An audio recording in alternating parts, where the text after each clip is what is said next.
वैसे supreme court के आगे ज़ाहिर दलाइल रखे गए थे और जो बेरिस मिनिमम की आप बात कर रहे हैं, सुप्रीम कोर्ट ने वो उस तनाजुर में कहा था कि क्योंकि मामला सुप्रीम कोर्ट पहुंचा, उसको नोटिस हुआ तो शायद 90 दिन के अंदर नहीं हो पाएंगे तो बेरिस मिनिमम में अनाउंस कर दें, जो कि इलेक्शन कमीशन ने कर दिए सदर मुमलिकत से कंसल्टेशन के बाद 30 अप्रैल के लिए। तो बेरिस मिनिमम वाली जो कंडीशन थी वो तो 30 अप्रैल को पूरी हो गई थी। अब जो इलेक्शन कमीशन ने इस वक्त डिले किया है वो हुकूमत की वजह से किया है कि हुकूमत ना तो फंड्स देने को तैयार है, ना सिक्योरिटी देने को तैयार है। जब आप कह रहे हैं कि हालात ऐसे हैं और खजाने में पैसे नहीं है, 2008 में जैसे आप लोगों की हुकूमत आई और उस वक्त फौरी तौर पर कोalition हुकूमत आई थी तो इसहाक डार साहब ने बताया कि खजाना खाली छोड़ के गए हैं जनरल मुशर्रफ साहब, और उस वक्त मोहतरमा बेनज़ीर भुट्टो की शहादत भी हुई थी, थोड़ा सा इलेक्शन डिले हुआ, इलेक्शन हो गया। फिर 2013 में जब आपकी दोबारा हुकूमत आई उस वक्त भी लॉ एंड ऑर्डर की सिचुएशन बहुत खराब थी, फिर वजीर खजाना बने इसहाक डार साहब, फिर उन्होंने बताया कि खजाना खाली छोड़ के गई है पीपल्स पार्टी की हुकूमत, और फिर आप IMF के प्रोग्राम में गए। उन दोनों टाइम्स में इलेक्शन हो गए थे, अब क्यों नहीं हो सकते हैं? उस वक्त भी लॉ एंड ऑर्डर बहुत खराब था, उस वक्त भी आप कहते थे खजाना खाली है। नहीं, उसमें फ़र्क है, बुनियादी फ़र्क ये है। As a student of law मैं आपको बता सकता हूँ, as a Pakistani, as a politician बता सकता हूँ कि उस वक्त तमाम इलेक्शंस का इनकाद इकट्ठे होना था चारों सूबों में और नेशनल असेंबली के इलेक्शंस का।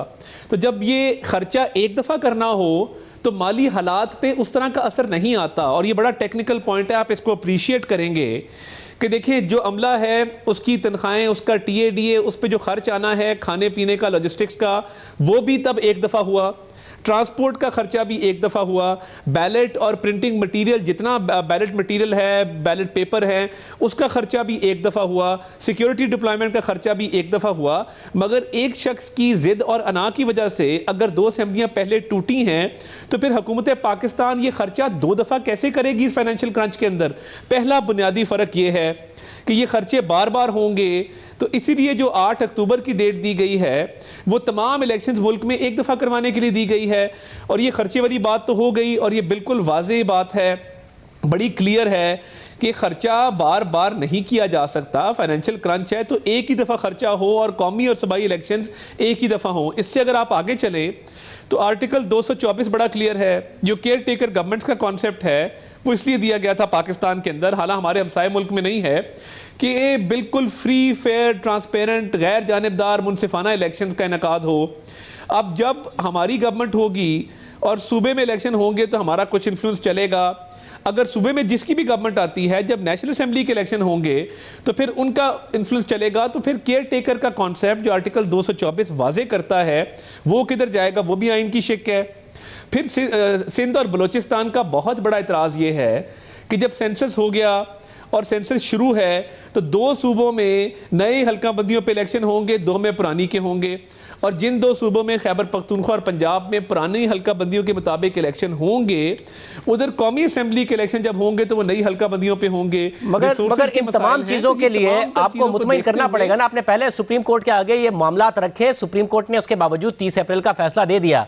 आज जो चीफ जस्टिस साहब के रिमार्क्स है वो आपने सुन लिए, उसके बावजूद जब ये फैसला आ गया तो इलेक्शन कमीशन की बाकायदा तौर पर एलामिये में लिखा हुआ है कि ये उन्होंने फैसला नहीं किया है, उन्होंने इसलिए फैसला किया है कि उन्होंने मगर इस बुनियाद पर किया है कि जो ब्रीफिंग दी गई, जो बात की गई, तो फाइनेंस मिनिस्ट्री हो, इंटीरियर मिनिस्ट्री हो, डिफेंस मिनिस्ट्री हो, वो अदालत को अब कैसे मुतमईन करेगी जब पहले नहीं कर पाई? या फिर कंटेम्प्ट ऑफ कोर्ट के लिए तैयार हैं आप लोग? नहीं, देखिए बात ये है कि जो मिनिस्ट्रीज और डिविजन्स ने हकायक सामने रखे हैं वो हकायक वैसे ही हैं जैसे इलेक्शन कमीशन के सामने रखे गए।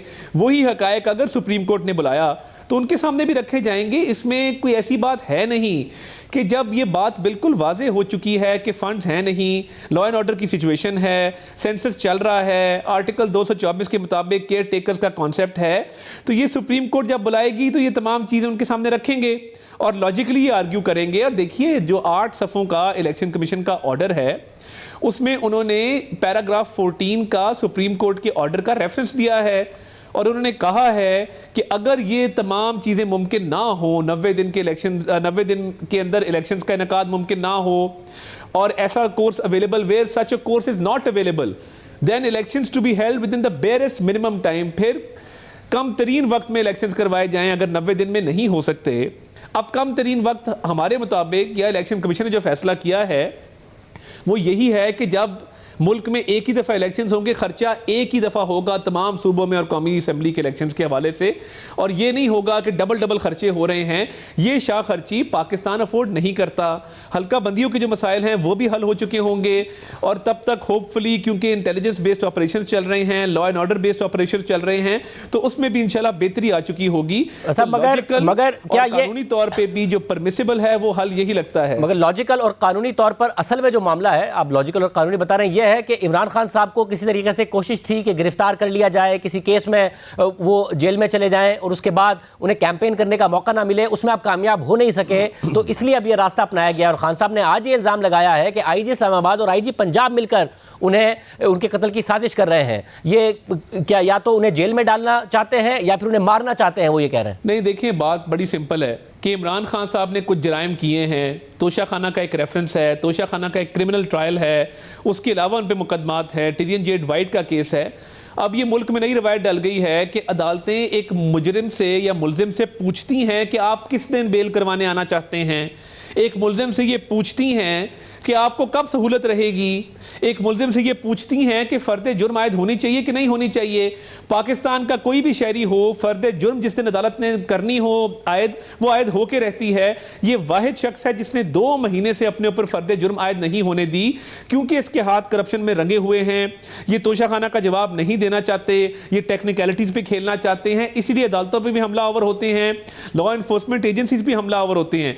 इस चीज़ का ताल्लुक किसी कैंपेन से नहीं है। आपके खिलाफ केसेस रजिस्टर्ड हैं पिछले 2 साल से, आप उसका जवाब देने से कासिर हैं। फॉरेन फंडिंग में आपने 6 साल लगाए, कभी स्टे ऑर्डर, कभी दायरा इख्तियार को चैलेंज। टिरियन जेड वाइट के केस में यही हो रहा है, टेक्निकलिटी पे खेल रहे हैं कि जी दायरा इख्तियार नहीं है, ये हम जुरिस्डिक्शन को चैलेंज करने जा रहे हैं। तोशा खाना के केस में भी यही डिले है।